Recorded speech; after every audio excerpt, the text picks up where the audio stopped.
எல்லாருக்கும் காலை வணக்கம்.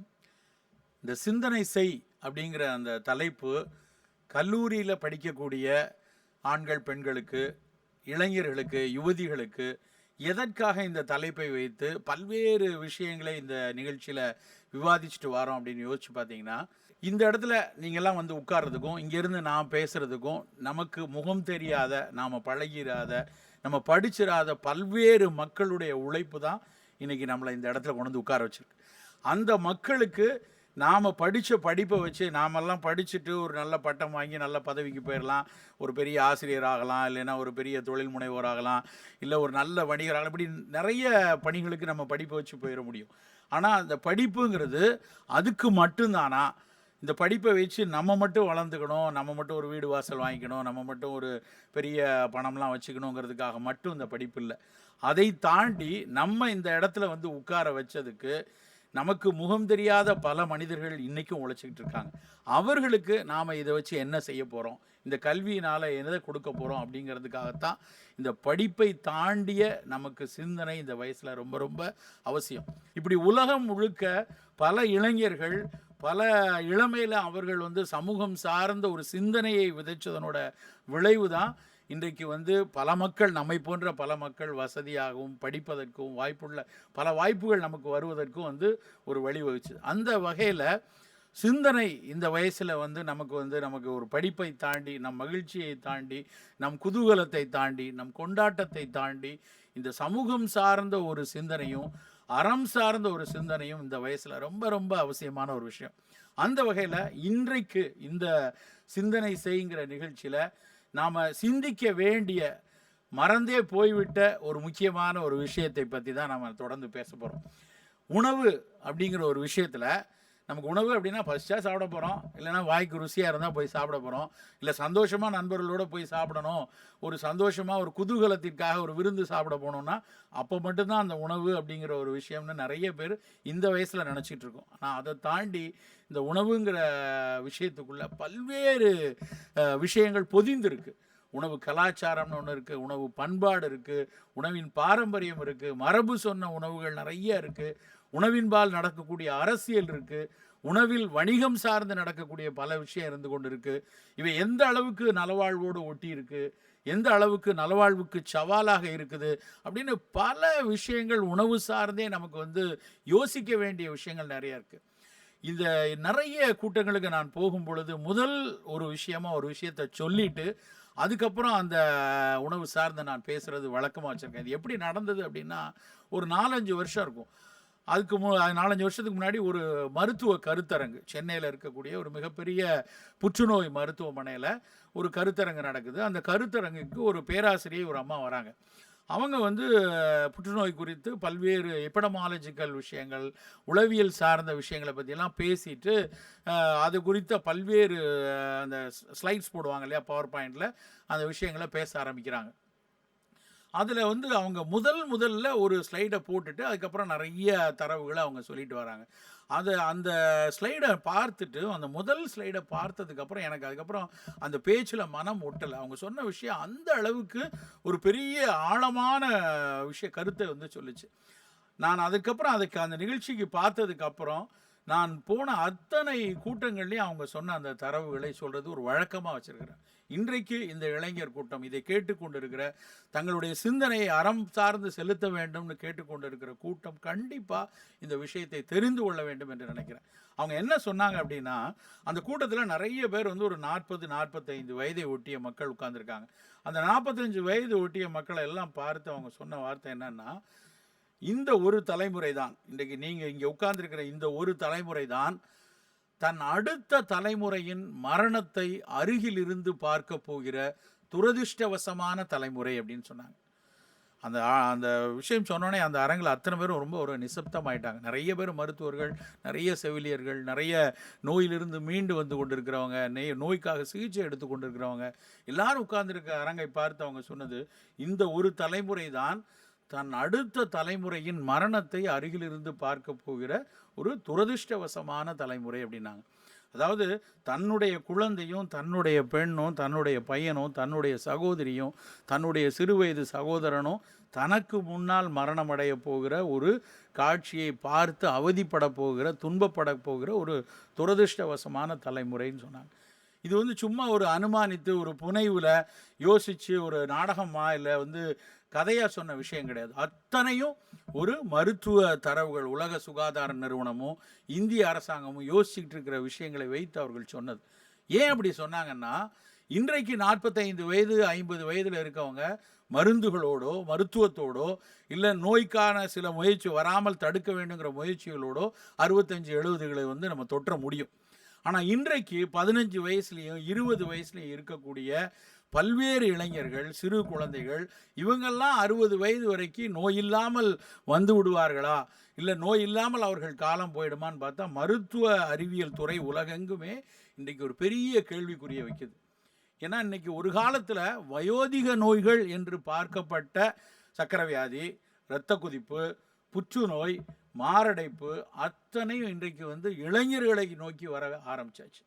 இன்னும் ஒரு எவிடன்ஸ் இப்போ சமீபத்தில் வந்தது என்னென்னா, 2015 உலகம் முழுக்க நடந்த மரணங்களை எல்லாம் கணக்கு போட்டு ஒட்டு மொத்தமாக 2015 வாழ்வியல் நோய்களில் மட்டும், இப்போ நம்ம பேசினோமே சக்கரை வியாதி, இரத்த கொதிப்பு, புற்றுநோய், மாரடைப்புன்னு சொல்லக்கூடிய ஆங்கிலத்தில் நான் கம்யூனிகபிள் டிசீசஸ்மாங்க, இந்த வாழ்வியல் நோய்களில் மட்டும் நடந்த மரணங்களோட எண்ணிக்கை கிட்டத்தட்ட 53 மில்லியன் உலகம் முழுக்க.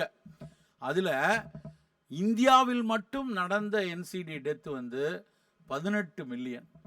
கிட்டத்தட்ட 1/3 பங்கு வாழ்வியல் நோயால் ஏற்பட்ட மரணம் இந்தியாவில் மட்டும் நடந்திருக்கு. இது ஒரு செய்தி. அடுத்த செய்தி என்னன்னா, இந்த வாழ்வியல் மரணங்கள் இந்தியாவில் யாருக்கு நடக்குதுன்னு பார்த்தீங்கன்னா, பெரும்பாலும் 20லிருந்து 45 வயதில் இருக்கக்கூடியவங்க. எவ்வளவு ஒரு சவாலான ஒரு சூழலில் இருக்கோன்னு பாருங்கள். ஒரு 15 வயசில் நம்ம வந்து நல்ல ஒரு +2ல் நல்ல மதிப்பு வரணும், 17 வயதில் நல்ல மதிப்பெண் எடுக்கணும்னு நினைக்கிறோம். 17 வயது முடிஞ்சு ஒரு கல்லூரிக்குள்ளே நுழைஞ்ச உடனே நாம் விரும்பிய துறையில் ஒரு நல்ல ஒரு கோலோச்சக்கூடிய ஒரு மாணவனாக வரணும், மாணவியாக வரணும் அப்படின்னு நினச்சி படிக்கிறோம். படித்து முடித்த உடனே இன்றைக்கு இருக்கிற சூழலில் கொஞ்சம் தன்முனைப்பும் கொஞ்சம் அயராத உழைப்பும் சரியான வழிகாட்டுதலும் இருந்தால் நாம் எந்த துறையில் இருந்தாலும் மிகச்சிறப்பாக அதில் வந்து கோலோச்சக்கூடிய அளவில் வளர முடியுங்கிறதுல எந்த விதமான ஐயமும் இல்லை. நிச்சயமாக சிறந்த மனிதனாக வந்துடலாம். ஆனால் ஆரோக்கியமான மனிதனாக வர முடியுமா அப்படின்னு பார்த்தோன்னா அதுக்கு முன்னாடி பல கேள்விகள் இருக்குது. அதுக்கு நம்ம சிறு வயதிலிருந்தே நம்மை தயார்படுத்தி கொண்டு வந்தால் மட்டும்தான் இந்த வாழ்வியல் நோய்கள் 30 வயதில் கதவை தட்டாதபடி பார்த்து கொள்ள முடியும். ஒரு காலத்தில் கருத்தரிச்சாச்சு அப்படின்னாலே வீட்டில் ஒரே கொண்டாட்டமாக இருக்கும்.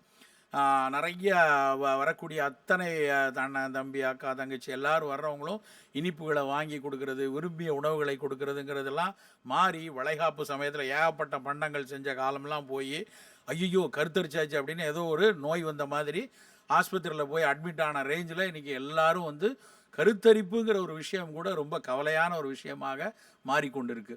உடனடியாக ஒருவேளை சர்க்கரை கூட இருந்தது அப்படின்னா நேரடியாக மருத்துவர் சொல்கிறது நீங்கள் உடனே இன்சுலின் போட ஆரம்பிச்சுக்கணும். ஏன்னா மாத்திரைகள் கருத்தரிச்சிருக்க காலத்தில் நல்லதில்லை, அது வந்து மகவுக்கு வந்து ஏதாவது கேடு கொடுத்துரும், அதனால் நேரடியாக இன்சுலின் தான் வேணுங்கிறாங்க. அதை மாதிரி கேள்விப்பட்ட உடனே அந்த பெண்ணுக்கு என்ன பயம் வருதுன்னா, ஐயோ கருத்தரிச்சிருந்தா எந்த மருந்தும் எடுக்கக்கூடாதுன்னு சொல்லுவாங்க, நீங்கள் என்ன உடனடியாக இன்சுலின் போட சொல்கிறீங்கன்னு ஒரு பயம் வருது. அதோட பதட்டத்தோட இந்த அடுத்த 10 மாதங்கள் நான் ஊசி போடுறேனே, அதுக்கப்புறம் இந்த குழந்தைக்கு ஏதாவது பிரச்சனை வந்துடாதா, குழந்தை பிறந்ததுக்கு அப்புறம் தொடர்ந்து எனக்கு வந்து இது மாதிரி சக்கரை வியாதி வந்துடாதான்னு பயப்படுற பெண்கள் இன்னைக்கு கூடிக்கொண்டே போகிறாங்க. இதை வந்து ஆங்கிலத்தில் ஜெஸ்டேஷனல் டயபெட்டிக்மாங்க, கருத்தரிச்சதுனால ஏற்பட்ட சக்கரை வியாதி. அதில் பெரும்பாலும் மகப்பேருக்கு அப்புறம் பிரசவத்துக்கு அப்புறம் அந்த பெண்ணுக்கு சரியாயிடும். பிற்காலத்தில் அவங்களுக்கு 40 வயசு ஆகும்போது மதுமேகம் வரலாம் அப்படிங்கிற ஒரு சூழல் இருந்து கொண்டிருக்கு. ஏன் இப்படி ஒரு மாற்றம்? 25 வயசில் சர்க்கரை வியாதி, 27 28 வயதில் இரத்த கொதிப்பு கூட இருக்குது. ஒரு நல்ல பணி கிடச்சிருக்கு, அந்த வேலைக்கு போனால் அந்த வேலைக்கு போன இடத்துல முதல்ல மெடிக்கல் செக்கப் பார்க்கும்போது உங்களுக்கு இரத்த கொதிப்பு இருக்குது அப்படிங்கிறாங்க. இந்த மாதிரி இளமை காலத்தில் சர்க்கரை வியாதி கூடுறது ஏன், இரத்த கொதிப்பு கூடுறது ஏன், இதெல்லாம் தாண்டி சமீபத்தில் ஒரு புள்ளி விவரம், இந்தியாவில் வரக்கூடிய புற்றுநோய்களில் குழந்தைகளுக்கு வரக்கூடிய புற்றுநோய் மிக அதிகமாக இருக்கிறது இந்தியாவில். 2வது இடத்துல இருக்கிறது சென்னை. முதல்ல தில்லி, 2வது சென்னை அப்படிங்கிறாங்க. ஏன் இப்படியான ஒரு மாற்றம் வந்துச்சு? எங்கே பார்த்தாலும் சர்க்கரை, எங்கே பார்த்தாலும் இரத்த கொதிப்பு. வீட்டில் ஒருத்தருக்கு கண்டிப்பாக சர்க்கரை வியாதி இருக்குங்கிற ஒரு சூழல் இருந்து கொண்டு இருக்கிறது. சர்க்கரை வியாதி இல்லாமல் வாழவே முடியாது. ஒரு இங்கிலாந்தில் ஒரு கருத்தரங்கு ஒன்றிற்கு சென்றிருந்தேன். அந்த இடத்துல சொல்கிறாங்க, இன்றைக்கி ஒருவேளை உங்களுக்கு சர்க்கரை வியாதி இருக்கலாம், இல்லை இல்லாமல் இருக்கலாம். இன்னும் அப்படி ஒரு வேளை இன்றைக்கி இல்லைன்னா உங்கள் பையனுக்கு வரும், அப்படி இல்லைன்னா உங்கள் பேர குழந்தைக்கு வரும். ஒரு சூழலில் ஆசிய மரபு யாருக்கெல்லாம் இருக்கிறதோ அத்தனை பேரும் சர்க்கரை நோயாளிகள் அப்படின்னு ஒரு மிகப்பெரிய மருத்துவர் பேசுகிறார். இந்த அளவுக்கு சர்க்கரை வியாதி ஏன் கூடுச்சு? ஏன் இளமையிலே இரத்த கொதிப்பு? ஏன் மாரடைப்பு இளம் வயதில் நடக்குது? நிறைய கேள்விப்படுறோம். 35 வயசு, நேற்று வரைக்கும் பக்கத்து சீட்டில் நல்லா தான் சார் சிரித்து பேசிகிட்டு இருந்தார். திடீர் ராத்திரி ஒரு நெஞ்சு பிடிச்சாரு, அதுக்குள்ளே திடீர் மரணம் ஏற்பட்டுருச்சு. அவருக்கு சாகிற வயசா? 36 வயசு, 37 வயசில் ஏன் மாரடைப்பு? இப்படிங்கிற செய்திகள் நம்ம காதுக்குள்ளே விழுந்து கொண்டே இருக்குது. ஏன் இப்படியான மரணங்கள், இப்படியான நோய் கூட்டங்கள் இளமையில் வருதுன்னு பார்த்தா 3 முக்கியமான காரணம். அதில் முதல் காரணம் உணவு. நமக்கு பரிமாறப்படக்கூடிய, நமக்கு முன்னாடி நம்ம தட்டில் விழக்கூடிய உணவு எப்படி பயிராக்கப்பட்டுச்சு, எப்படியெல்லாம் பாதுகாக்கப்பட்டது, எப்படியெல்லாம் பேக்கிங் செய்து வந்திருக்கு, எப்படியெல்லாம் ப்ராசஸிங், என்னென்ன தொழில்நுட்பத்தின் மூலமாக உருவாக்கி கொண்டு வந்திருக்காங்க, எப்படி நமக்கு பரிமாறுகிறார்கள்ங்கிற வரைக்கும் அத்தனையிலும் வணிக வன்முறைகள் நிறைந்து கொண்டிருக்கிறது. நான் அந்த வார்த்தையை சொல்வதற்காக அச்சப்படலை. வணிக வன்முறைகள். நிறைய லாபம் ஈட்ட வேண்டும், குறைந்த நாட்களில் நிறைந்த லாபம் வேண்டும், வெகு நாட்களுக்கு இந்த பொருளை வைத்து நம்ம செய்யணுங்கிற ஒரு சூழலை வைத்து நிறைய வணிக வன்முறைகள் இந்த உணவில் நடந்து கொண்டே இருக்கிறது. இதனுடைய ஒரு விளைவு தான் மிகப்பெரிய அளவில் இந்த வாழ்வியல் நோய்கள் அதிகரித்ததுக்கு ரொம்ப முக்கியமான காரணம். 2வது காரணம் மனம். எது சந்தோஷம், எது குதூகலம், எது கொண்டாட்டம், எப்படி கொண்டாடுவது, எப்படி வருத்தப்படுவது, இப்படி எந்தவித புரிதலும் இல்லாமல் இளைஞர் கூட்டம் மனதை முழுமையாக நுகர்வோர் மனமாக மாற்றி விட்டுச்சு. இதுதான் 2வது பெரிய பிரச்சனை. 3வது சுற்றுச்சூழல். சூழலில் நாம் வாழ்ந்து கொண்டிருக்கிற இடத்துல, வசித்து கொண்டிருக்கிற இடத்துல, நாம் பணிபுரிகிற இடத்துல, நம்ம சுற்றி இருக்கிற அத்தனை விஷயமும், காற்று, மண், தண்ணீர், அத்தனையிலும் கண்ணுக்கு தெரியாத பல மாசுக்கள் எப்படியோ உள்ளே போய் அது ஒவ்வொரு நாளும் நம்ம உடம்புக்குள்ள சுவாசத்தின் மூலமாகவோ, உணவின் மூலமாகவோ, தொடுவதன் மூலமாக உள்ளே போய்கொண்டே இருக்கிறதுனுடைய விளைவு இந்த மாதிரி வாழ்வியல் நோய்கள் கூடியிருக்கிறதுக்கான ஒரு காரணம். இதில் இன்றைக்கு உங்கள் சிந்தனைக்கு நான் சொல்ல நினைப்பது என்னென்னா, உணவு பற்றி தான். நம்ம சூழல் பற்றி, மனம் பற்றி வேறு தளங்களில் வாதிக்கலாம். உணவு குறித்த சிந்தனை இளைஞர் கூட்டத்தில் கண்டிப்பாக இருக்கணும். அது 15 வயது 10 வயதில் நாம் அதை கொஞ்சம் செதுக்க தவறிட்டோம் அப்படின்னா 40 வயதுங்கிறது மாத்திரைகளோடையே வாழக்கூடிய ஒரு காலமாகவோ, 50 வயதில் மரணத்துக்கு போராடக்கூடிய ஒரு சூழலாகவோ மாற வேண்டிய ஒரு கட்டாயத்தில் நம்ம நகர்ந்து கொண்டே இருக்கிறோம்.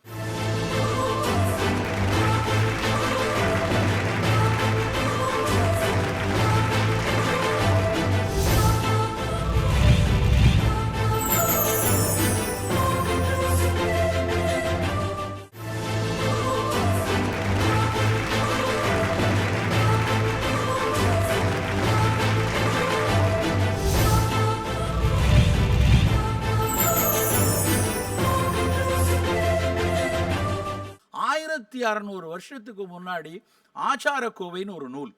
அந்த ஆசாரக்கோவைங்கிற நூலில் சாப்பாடு எப்படி இருக்கணும்னு மட்டும் சொல்லலை, உணவு எப்படி இருக்கணும், அதை எப்படி சாப்பிடணும், எந்த வரிசைக்கிரமாக சாப்பிடணும், இப்படி ஒவ்வொரு விஷயத்தையும் மிக அழகாக உணவை செதுக்கியிருக்காங்க. உலகத்தின் எந்த மூலையிலும் இப்படியான ஒரு நூலில் ஒரு விஷயம். அந்த ஆசாரக்குவைன்னு சொன்னோன்னே எனக்கு ஒரு விஷயம் ஞாபகம் வருது. ஒரு வரி வருது, தலை தித்திப்பு கடை கைப்பு. எப்படி சாப்பிடணும்னு கேட்டால், தலை தித்திப்பு கடை கைப்புன்னா முதல்ல இனிப்பு சாப்பிடணும். இனிப்புனா வெள்ளை சர்க்கரையில் செய்த இனிப்பு இல்லை, இனிப்பு சுவையுள்ள பழங்களை முதல்ல சாப்பிடணும். ஆனால் நாம் இன்றைக்கி என்னத்தை சாப்பிட்றோம்? நல்ல பேய் பசியில் போய் ஹோட்டலில் போய் உட்கார்ந்தாலும் அங்கே ராத்திரி 9:30 மணிக்கு போயிட்டு எனக்கு முதல்ல என்ன வேணும்னு கேட்போம், சூப்பை கொண்டா. அதுவும் ஹாட் அண்ட் சோர் சூப், ரொம்ப காரசாரமாக ஒரு சூப்பு. அந்த சூப்புக்கு எவ்வளவு தாமதமாக வருதோ அந்த அளவுக்கு அது பெரிய ஹோட்டல். அது தாமதமாக வர்ற அந்த சூப்பை பேய் பசியில் அவ்வளவு காரமாக அதை குடித்தோம்னா அது சூப் இல்லைங்க, வயிற்றுக்கு வைக்கிற ஆப்பு. நேரடியாக அது வயிற்றில் புண்களை உண்டாக்கும். அந்த காலத்தில் மேற்கத்திய நாகரிகத்தில் குளிர் பிரதேசத்தில் வணிகத்திற்காக 2 பேர் பேசும் பொழுது பசியை உண்டாக்குவதற்காக அப்பிடைசர் அப்படிங்கிற அடிப்படையில் தான் சூப்புங்கிற ஒரு விஷயம். நம்மளே பசியில் இருக்கோம், நமக்கு எதுக்கு சூப்பு? நம்ம ஊர்லேயும் சூப் அப்படின்னு ஒரு விஷயம் இருக்குது. அதுக்கு தமிழில் பேர் ரசம். அந்த ரசத்தை யாரும் முதல்ல டக்குன்னு எடுத்தோடனே முதல்ல ரசம் சாப்பிடுங்க அப்படின்னு யாரும் வைக்க மாட்டாங்க. அந்த ரசம்ங்கிறது செரிமானத்திற்காக நம்ம ஊரில் பயன்படுத்தப்பட்ட நம் கலாச்சாரத்தில் சொல்லப்பட்ட விஷயம். நாம் எப்படி செய்யணும்னா, முதல்ல பழங்கள் எடுத்த உடனே பழத்தை சாப்பிடணும். ஆனால் நம்ம தலைகீழாக பழத்தை வந்து டெசர்ட் அப்படின்னு போய் கடைசியாக சாப்பிட்ற ஒரு வழக்கம் வச்சுருக்கோம். நீங்கள் முதல்ல பழங்கள் சாப்பிட்டா பழத்தில் இருக்கக்கூடிய அத்தனை ஃபினாலிக் காம்பவுண்ட்ஸ், அதில் இருக்கக்கூடிய நியூட்ரிட்டிவ் எலமெண்ட்ஸ் எல்லாம் முதல்ல அப்சார்ப் ஆகும். அதுக்கப்புறம் இன்னும் கொஞ்சம் பசி இருந்ததுன்னா அந்த பசிக்கு ஏற்றாற் போல் ஒரு குழம்புச்சோறோ ரசஞ்சோறோ இல்லை இட்லியோ தோசையோ ஏதோ ஒரு விஷயத்தை வந்து நம்ம வந்து 2வது உணவாக எடுத்துக்கொள்ளலாம். அப்படி முதல்ல தலை தித்திப்புன்னு சொன்னது வந்து நம்ம ஊரில் சும்மா ஒரு வார்த்தைக்காக இந்த பக்கம் அந்த பக்கம் தீன்னு சொல்லி ஒரு கவிதை சந்தத்துக்காக சொன்ன விஷயம் கிடையாது. தித்திப்பை வாயில் வச்ச உடனே உமிழ்நீர் ஊறும். இந்த உமிழ்நீர் ஊறுறதுங்கிறது சலைவரி என்சைம்ஸ் எல்லாம் வரும். நம்மளுடைய டைஜஷன் சலைவரி என்சைம்ஸ்லேருந்தே துவங்குது. அதை தெரிந்தோ அன்னைக்கு இருக்கிறவங்களுக்கு சலைவரி என்சைம் இருக்குது, சலைவரி அமைலேஸ் இருக்குன்னா 1600 வருஷத்துக்கு முன்னாடி தெரியாது. ஆனால் 1600 வருஷத்துக்கு முன்னாடி வாழ்க்கையை நுட்பமாக பார்க்கக்கூடிய, அதில் பொதிந்திருக்கக்கூடிய அறிவியலை நுட்பமாக அனுபவபூர்வமாக பார்க்கக்கூடிய தன்மை அன்றைக்கு இருந்தது. சரி, இதை முதல்ல இந்த இனிப்பை சாப்பிட்டா இவன் டைஜஷன் நல்லா இருக்குது, அவனுக்கு அப்சார்ப்ஷன் நல்லா இருக்குது, அந்த பழத்தினுடைய அத்தனை கூறுகளும் உள்ளே போகுது, அதனால் முதல்ல தலை தித்திப்புன்னு சொன்னாங்க. காலை எழுந்த உடனே கடந்த 300 வருஷமாக நம்ம எதுக்குள்ளே போய் சிக்கியிருக்கோம்னா காஃபி டீ. முன்னாடி என்ன சாப்பிட்டாங்க, ஒரு 300 வருஷத்துக்கு முன்னாடி என்ன சாப்பிட்டாங்க அப்படின்னு பார்த்தீங்கன்னா, காலையில் உழவுக்கு போகிறவர்கள் சாப்பிட்ட பொருள் என்னென்னா, ராத்திரி செஞ்சு வச்ச சாதத்தில் தண்ணீர் ஊற்றி வச்சு மறுநாள் காலையில் அதில் லேசாக புளிச்சிருக்கும், நுரைச்சிருக்கும், அதை நல்லா வந்து மோர் விட்டு பிசைந்து அந்த நீராகாரத்தில் கொஞ்சம் வெந்தயம் போட்டு, சில நேரத்தில் சீரகம் போட்டு, சிறு துளி உப்பு போட்டு அந்த நீராகத்தை குடிச்சுட்டு வேலைக்கு போயிடுவாங்க. அதுக்காக இன்றைக்கி நம்ம நீராகாரம் குடிச்சிட்டு தான் போனோம்னா, அன்றைக்கு நீராகாரம் குடித்து விட்டு உடல் உழைப்புக்கான வேலைக்கு போனாங்க. நேராக போய் களத்து மேட்டில் போய் வேலை செய்வாங்க. 11 மணிக்கு வந்து இன்னொரு நபர் வந்து வீட்டில் திரும்ப வந்து கொஞ்சம் கஞ்சியாக்கியோ சோறாக்கியோ எடுத்து கொண்டு வருவாங்க. இன்றைக்கு நமக்கு காலையில் நீராகாரம் எடுத்து விட்டு உடல் உழைப்பு இல்லைன்னா அதுவும் உடலுக்கு வந்து கொஞ்சம் உடல் எடையை கூட்டலாம். ஆனால் நமக்கு வந்து அந்த அளவுக்கு தேவையில்லை அப்படின்னா நம்ம தேநீர் எடுத்துக்கொள்ளலாம். ஆனால் என்ன பிரச்சனை அப்படின்னா, தேநீரில் நம்ம பாலை சேர்த்துறோம். உலகத்திலேயே தேயிலையில் பாலை ஊற்றுற ஒரே கூட்டம் நம்ம தான். தேநீரில் வந்து என்னைக்கு தேயிலை கஷாயத்தில் நம்ம பாலை ஊற்றுறோமோ தேயிலையினுடைய பல பலன்கள் அதில் போயிடும். உண்மையிலேயே தேயிலையினுடைய பயன் வேணும் அப்படின்னா பிளாக் டீயா அந்த தேநீர் அதுவும் போட்டு தேயிலையை போட்டு தரன்னு கொதிக்க வச்சு குடிக்கக்கூடாது.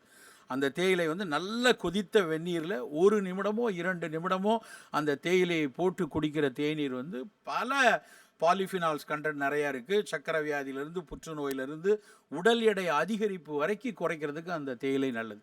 ஆனால் என்ன சிக்கல் அப்படின்னா, இந்தியாவில் இன்றைக்கு பயிராகக்கூடிய நமக்கு விநியோகிக்கப்படக்கூடிய அத்தனை தேயிலையிலையும் சென்டர் ஃபார் சயின்ஸ் அண்ட் என்விரான்மெண்ட்னு டெல்லியில் ஒரு அமைப்பு இருக்குது. அவங்க வந்து சாம்பிள் எடுத்து பார்த்துட்டு கடந்த ஆண்டுக்கு முந்தைய ஆண்டு 2015 ஜனவரியில் ஒரு பெரிய அறிக்கை கொடுத்தாங்க. என்ன சொன்னாங்க தெரியுமா? உலகத்தில் இந்தியாவில் விநியோகிக்கப்படக்கூடிய விற்பனை செய்யப்படக்கூடிய அத்தனை தேயிலையிலையும் உலக நாடுகளெல்லாம் தடை செய்து வைத்திருக்கிற 13 வகை பூச்சிக்கொல்லி ரசாயனங்கள் அதில் இருக்குது. அப்படின்னா ஒரு கோப்பை தேநீரில் ஒரு விளிம்பு நிலை மனிதனாக இருக்கட்டும், இல்லை வந்து ஒரு நல்ல ஒரு கணினியில் வேலை செய்யக்கூடிய மனிதனாக இருக்கட்டும், ஒரு களைப்பு அப்படின்னா முதல்ல குடிக்கிறது தேயிலை தான், முதல்ல தேடுறது தேநீர் தான். அந்த தேநீரில் இவ்வளவு பூச்சிக்கொல்லி ரசாயனம் இருந்ததுன்னா அப்போ எதை தான் போய் குடிக்கிறது? பால் ஒரு பெரிய சர்ச்சையாக இருக்குது. குடிக்கணுமா வேண்டாமா, பால் சரியானதா இல்லையா? NoMilk.orgன்னு ஒரு அமைப்பு, அதில் பெரிய நோபல் பரிசு பெற்ற விஞ்ஞானிகள்லாம் எழுதுகிறாங்க. அவங்க என்ன சொல்கிறாங்க அப்படின்னா, பால் சாப்பிடாத சமுதாயம் ஆரோக்கியமாக இருக்குது. ஆனால் நம்ம ஊரில் என்ன நடக்குது?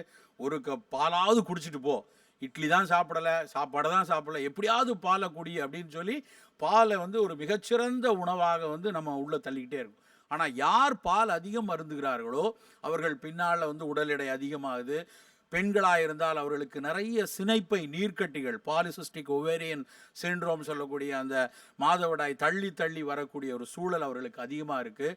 பால் அதிகமாக சாப்பிட்றவங்களுக்கு தான் கரோனரி ஹார்ட் டிசீஸ்னு இதயத்துக்குள்ளே போகக்கூடிய இரத்த குழாய்களில் கொழுப்பு படிதல் நிறையா இருக்குன்னு இன்றைக்கி நிறைய பேச ஆரம்பிச்சிருக்காங்க. அப்போ பால் சாப்பிட்லாமா வேண்டாமான்னு ஒரு சர்ச்சை, தேயிலையில் இவ்வளவு பூச்சிக்கொல்லி இருக்குமோ அப்போ எதைத்தான் சாப்பிட்றதுன்னு ஒரு பயம் இருந்து கொண்டு இருக்கிறது. இன்றைக்கு இருக்கக்கூடிய உணவில் இது குறித்த ஒரு சிந்தனை நமக்குள்ளே இருக்கணும். நமக்கு முன்னாடி வைக்கக்கூடிய உணவு நல்லதா, இது எந்த விதமான கெடுதலும் இன்றைக்கு தராமல் இருக்கிறதா, இதை தொடர்ந்து சாப்பிட்றேனே இன்னொரு 5-6 வருஷம் கழித்து எனக்கு ஏதாவது பிரச்சனை வருமா, இதை தொடர்ந்து சாப்பிட்றதுனால இந்த சுற்றுச்சூழலில் ஏதாவது பாதிப்பு வருமா, இந்த சிந்தனை இல்லாமல் எந்த உணவையும் நம்ம தேர்ந்தெடுக்கக்கூடாது. காலை உணவு மிக மிக முக்கியமான ஒரு உணவாக நம்ம ஊரில் சொல்லியிருக்காங்க. காலையில் உணவில் எந்த அளவுக்கு ஒரு மனிதன் அக்கறை காட்டுகிறானோ அந்த அளவுக்கு அவனுடைய உடல்நலம் நல்லா இருக்கணும். இன்றைக்கி உங்களே நிறைய பேர் யோசிச்சு பாருங்கள், பல பேர் காலை உணவு சாப்பிட்றதில்ல. ஏன்னா கேட்டால் எனக்கு நேரம் இல்லை, காலையில் தான் எல்லாருக்கும் நான் வெயிட் குறைக்கணும்ப்பா, நான் மார்னிங் பிரேக்ஃபாஸ்ட்டை ஸ்கிப் பண்ணலான் இருக்கேன்னு சொல்லிவிட்டு அதுக்கப்புறம் போயிட்டு நல்ல ஒரு போண்டா, ஒரு வடை, ஒரு சமோசா, ஒரு ஏரேட்டட் ட்ரிங்க்குன்னு சாப்பிட்டு கூடுதலாக வெயிட் கூடக்கூடிய ஒரு தன்மை இருக்குது.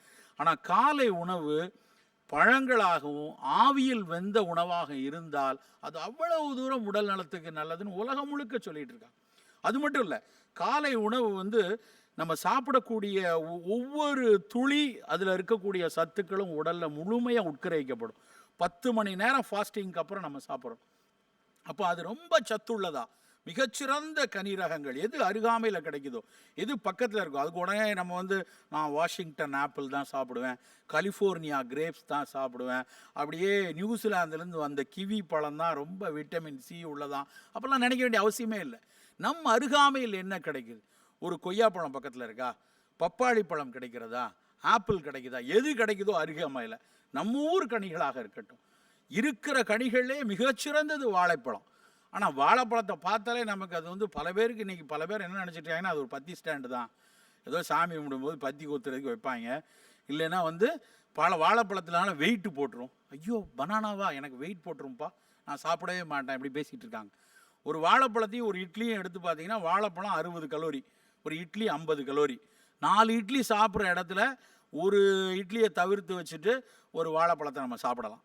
வாழைப்பழத்தில் கூடுதலாக அதில் குளுக்கோஸ் கிடைக்கும், கூடுதலாக அதில் இருக்க கனிமங்கள் இருக்கும், செரட்டோனின் மாதிரி பல சத்துக்கள் நமக்கு கிடைக்கும்.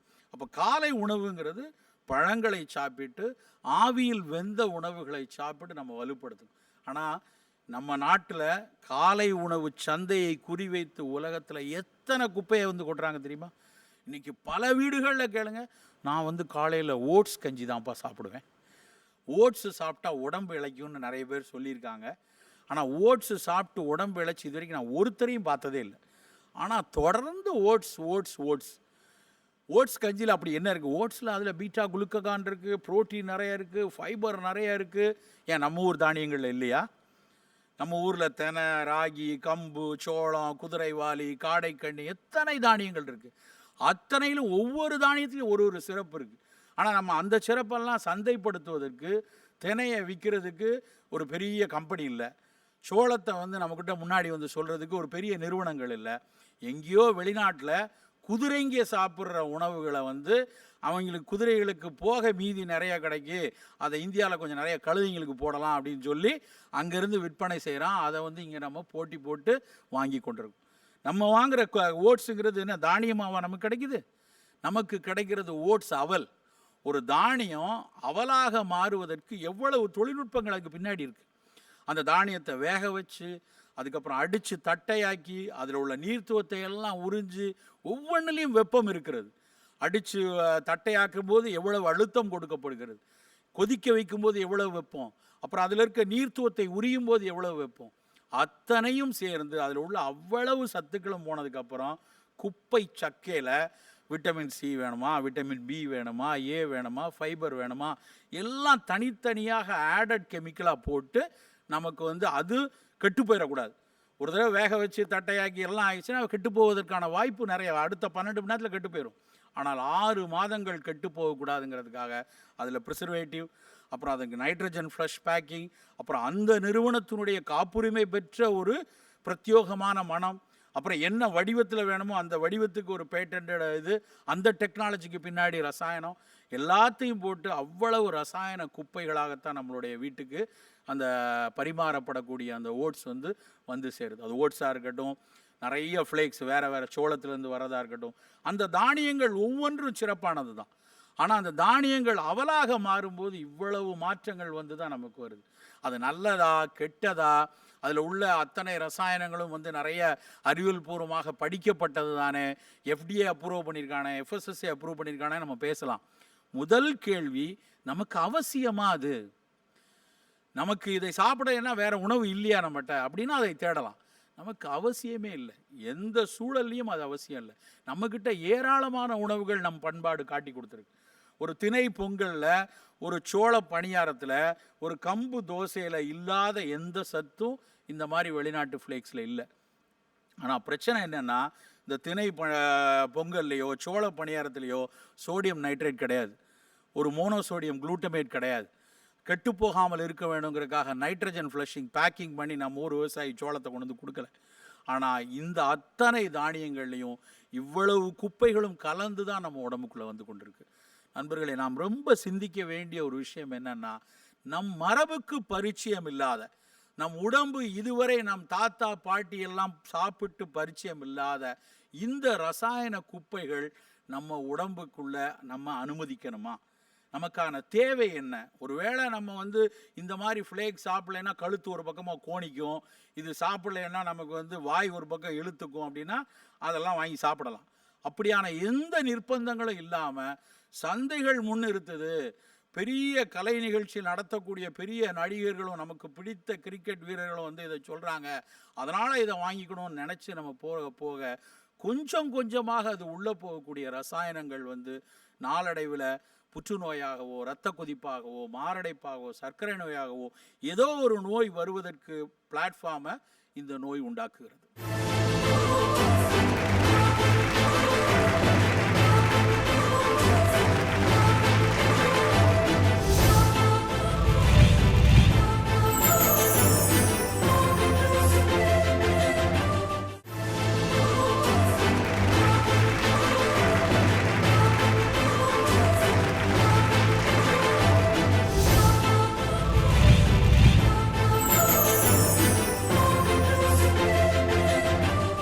இளம் வயதில் இந்த மாதிரி நொறுக்கு தீனிகள் சாப்பிட்றதுல எல்லாருக்கும் ரொம்ப விருப்பம் இருக்கும்.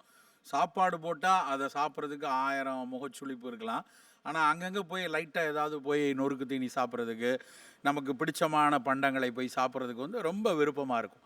அந்த விருப்பத்தில் ஒரு பெரிய சந்தை ஒன்று இருக்குங்கிறத நம்ம மறந்துடக்கூடாது.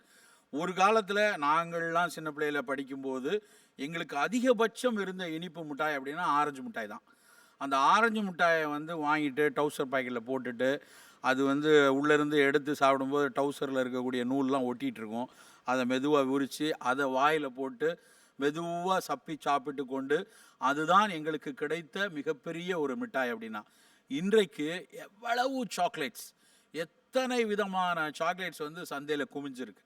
நம்ம என்ன நினைக்கிறோம், இது மிகச்சிறந்த இனிப்பு கொடுக்குது, மிகச்சிறந்த அளவில் ஒரு சுவை கொடுக்குது, இது ஒரு பெரிய பல நாடுகளில் கொண்டாடி மகிழக்கூடிய ஒரு இனிப்பு அப்படின்னு நினச்சி சாப்பிட்றோம். ஆனால் அந்த சாக்லேட்டில் எதெல்லாம் சேர்த்துருக்குறாங்க, அந்த சாக்லேட் உண்மையிலேயே உடம்புக்கு நல்லதா அப்படின்னு என்னைக்காவது அந்த சாக்லேட்டோட ரேப்பரை பிரித்து பார்த்து அதில் என்ன சேர்ந்துருக்குன்னு நம்ம படிச்சிருப்போமா? உண்மையிலே ஒரு சின்ன ஆய்வை எடுத்து நீங்கள் இதை பார்த்து கொண்டு இருக்கிறவங்க இந்த ஒவ்வொரு சாக்லேட்லேயும் என்ன சேர்த்துருக்குறாங்கன்னு கொஞ்சம் பாருங்கள். ஒரு 100 கிராம் சாக்லேட்டில் 3லிருந்து ஒரு 4 கிராம் வேணால் கொக்கோ சேர்ந்துருக்கலாம். இந்த கொக்கோ தென் அமெரிக்க நாடுகளில் பல ஆயிரம் ஆண்டுகளாக பழக்கப்பட்ட ஒரு பொருள். அது உடல் நலத்துக்கு சிறந்தது அப்படின்னு நிறைய ஆய்வுகள் சொல்கிறாங்க. சில பேர் கொஞ்சம் அலர்ஜி கொடுக்கலாம் அப்படிங்கிறாங்க. எப்படி எடுத்துக்கொண்டாலும் அது ரொம்ப நாள்பட்டு பயன்படுத்தப்பட்ட ஒரு பொருள். அதை தாண்டி மீதி இருக்கிற 97% அக்மார் குப்பை தான். இந்த சாக்லேட்டில் லெசித்தின் ஒரு பொருள் சேர்க்காமல் சாக்லேட் செய்ய முடியாது. அது நல்லா குழன்னு வர்றதுக்காக, மென்மையாக இருப்பதற்காக சேர்க்கக்கூடிய அந்த லெசித்தின் குடலில் இருக்கக்கூடிய சீரணத்துக்கு நமக்கு உதவி செய்யக்கூடிய பல நல்ல பாக்டீரியாக்களை வளர விடாமல் தடுத்துரும். அப்போ ஒரு குழந்தை சாக்லேட் சாப்பிட்டுட்டே இருந்தால் என்ன சொல்லுவாங்க? முதல்ல சரியாக சாப்பிட மாட்டேங்கிறாங்கன்னு. சரியாக சாப்பிடாததுக்கு காரணம் அவங்களுக்கு ஏற்படக்கூடிய அஜீரணம், இந்த செரிக்கிற தன்மையை இந்த லெசித்தின் கெடுக்கிறதுனால தான். இது இல்லாமல் இன்றைக்கு எத்தனை வடிவங்களில் சாக்லேட் வருது, எத்தனை லேயராக சாக்லேட் வருது. இதெல்லாம் என்ன அப்படியே விளைஞ்சா வருது? அதுக்கு பின்னாடி எவ்வளவு தொழில்நுட்பம் இருக்குது. அந்த தொழில்நுட்பத்தில் எத்தனை ரசாயனங்கள், ஃபங்க்ஷனல் இன்க்ரீடியன்ஸுமாங்க. உலகத்தில் பல 1000 கோடி ரூபாய் சந்தை உள்ளது. அதெல்லாம் ஒவ்வொரு வடிவத்துக்கு கொண்டு வரதுக்கும், ஒரு நிறத்திற்கு கொண்டு வருவதற்கும், நமக்கு மனதிற்கு மகிழ்வூட்டும் என்பதற்காக அதில் சேர்க்கக்கூடிய ரசாயனங்கள் எதுவுமே நம்ம உடம்புக்கு பரிச்சயம் கிடையாது. அதுக்காக நான் எல்லாமே வேண்டாம், இது தேவையே இல்லைன்னு சொல்லலை. ஆனால் அடிக்கடி சாப்பிட ஒருவேளை நம் மரபு ரீதியாக நமக்கு ஏதாவது ஒரு நோய் வருவதற்கான வாய்ப்பு இருந்ததுன்னா அதை போய் லேசாக உரசி விட்டுரும். நம்ம முப்பாட்டனோ நம்மளுடைய மூத்த குடியில் யாரோ ஒருத்தருக்கு இருந்த புற்றுநோயினுடைய மரபணு நம்ம எல்லாருக்கும் இருக்கும். எனக்கும் இருக்கும், உங்களுக்கு இருக்கும், எல்லாருக்கும். அதுக்காக நமக்கெல்லாம் நோய் வராது. நம்முடைய உடல் காப்பு, நம்ம உணவும் நம்மளுடைய வாழ்க்கை முறையும் நம் சூழலும் கொடுத்த காப்பு அந்த ஆங்கோஜீன் அப்படின்னு சொல்லக்கூடிய நோய்க்கு காரணமான மரபணுவை நோய் வராமல் தட்டி அழுத்தி வச்சிருக்கும்.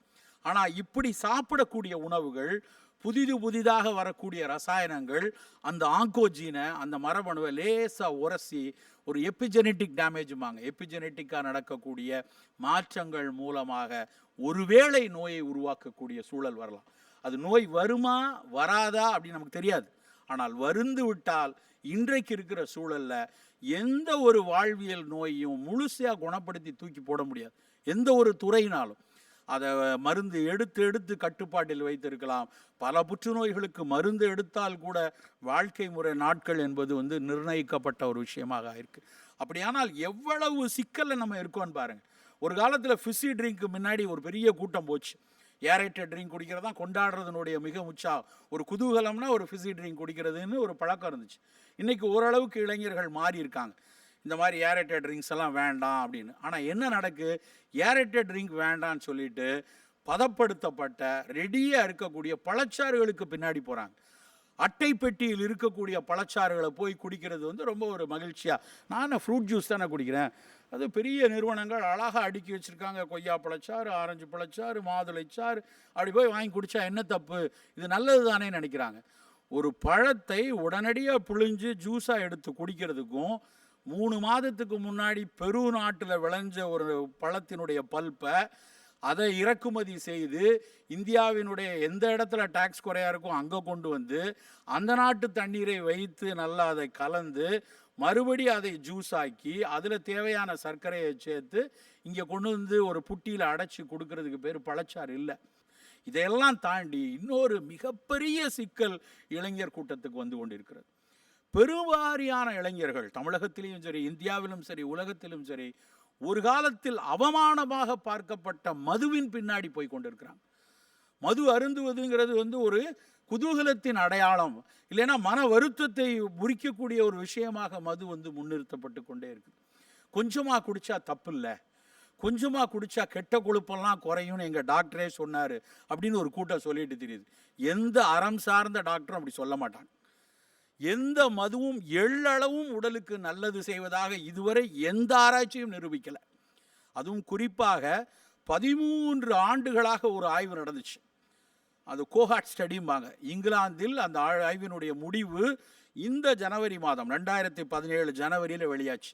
அவங்க என்ன சொன்னாங்க அப்படின்னா, 13 வருஷமாக ஒரு குரூப்பை, ஒரு 3000 பேரை தொடர்ந்து பார்த்து இவன் எவ்வளவு குடிக்கிறான், கொஞ்சமாக குடிக்கிறானா, இல்லை குடியிலேயே வாழ்கிறானா, இல்லை அப்பப்போ லீவ் விட்டு குடிக்கிறானா, இல்லை எந்த பிராண்டு குடிக்கிறான், இல்லை அந்த குடியில் 6% ஆல்கஹால் இருக்கா, இல்லை 40% ஆல்கஹால் இருக்கா, இது எல்லாத்தையும் வச்சு ஆய்வு சொல்லி கடைசியாக என்ன முடிவு சொன்னாங்கன்னா, நீ கொஞ்சமாக குடித்தாலும் சரி, விட்டு குடித்தாலும் சரி, இல்லை 6%ஓ 40%ஓ எந்த ஆல்கஹாலாக இருந்தாலும் உன்னுடைய ஈரல் மரபணுவுக்கு அந்த நோய் வரக்கூடிய வாய்ப்பு இருந்தால் நிச்சயமாக ஈரல் சுருக்க நோய் வரும்.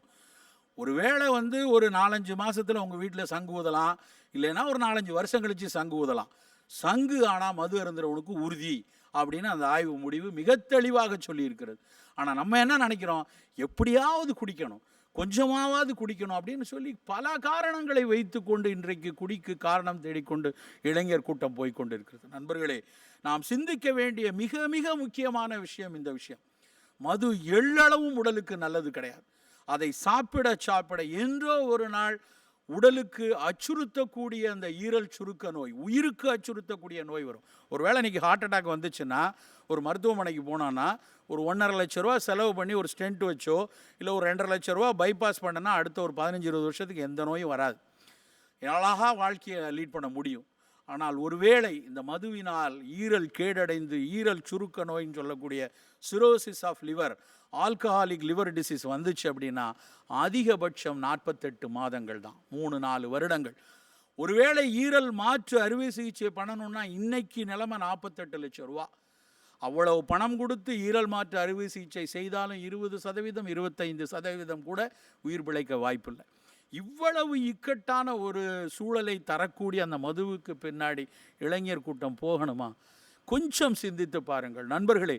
இதையெல்லாம் தாண்டி இளைஞர்கள் சிந்திக்க வேண்டிய இன்னொரு விஷயம், உணவு சார்ந்த விஷயத்தில் நம் மரபும் நம் பண்பாடும் நம் கலாச்சாரமும் மிகச்சீராக கட்டமைத்து தந்திருக்கக்கூடிய உணவை விட்டுட்டு எங்கேயோ பன்னாட்டில் விளையக்கூடிய ஒரு உணவுகளை, அது ஒருவேளை குப்பை உணவுகளாக இருந்தால் கூட நம்ம எடுத்து கொண்டாடணும், குதூகலிக்கணும் வர்றதில் இன்னொரு பெரிய ஆபத்து இந்த நாட்டுக்கு. நாம் எத்தனை தூரம் காலை உணவை முழுக்க வெளிநாட்டு உணவுகளுக்குள் அடிமைப்படுறோம் அப்படின்னு எடுத்துக்கிட்டோம்னா, உதாரணமாக தமிழ்நாட்டில் 5.5 கோடி மக்களில் ஒரு 1 கோடி மக்கள் ஓட்ஸ் தான் சாப்பிட்றாங்கன்னு வச்சுப்போம். அப்போ நிலைமை என்ன ஆகும்? ஓட்ஸ் தலைகீழ நின்னாலும் தாமிரபரணி கரையிலையோ பாலாத்தங்கரையிலையோ காவிரி கரையிலையோ விளைய போகிறதே இல்லை. அப்போ முழுக்க இந்த ஓட்ஸ் வேணுங்கிறதுக்காக நாம் அடுத்த நாட்டிற்கு கையேந்து நிற்க வேண்டும். உணவில் தன்னிறைவு இல்லாத எந்த நாடும் இறையாண்மையோடு இருக்க முடியாது.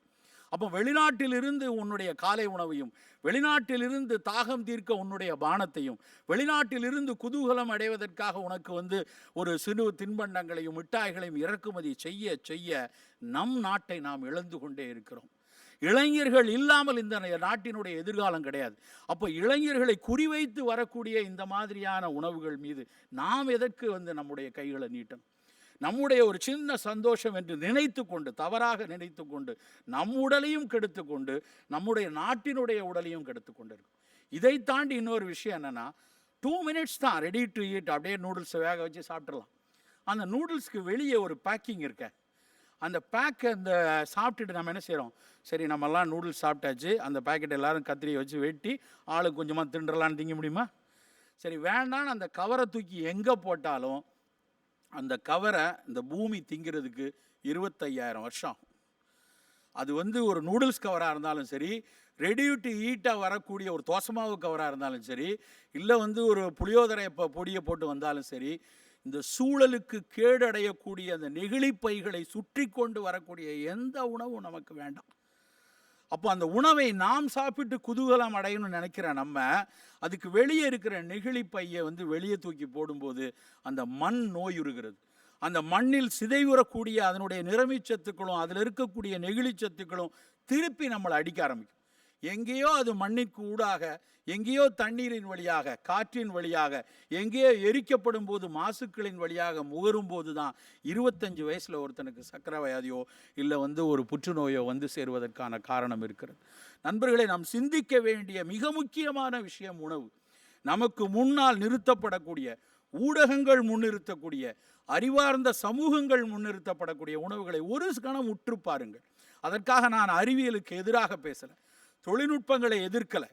அறிவியல் மூலமாக, தொழில்நுட்பம் மூலமாக ஒரு உணவு வருகிறது என்றால் இது எந்த விதத்திலும் எனக்கு இன்றைக்கு பாதிப்பு தராதா, அடுத்த தலைமுறைக்கு பாதிப்பு தராதா, என் சுற்றுச்சூழலை பாதிக்காதா, என் நாட்டினுடைய இறையாண்மையை பாதிக்காதாங்கிற சிந்தனையை இளைஞர் கூட்டம் எழுப்பணும். அப்படியான சிந்தனை சரியாக இருந்தால் மட்டும்தான் நம்முடைய அடுத்த தலைமுறையை, எதிர்கால மக்களை காப்பாற்ற முடியும்.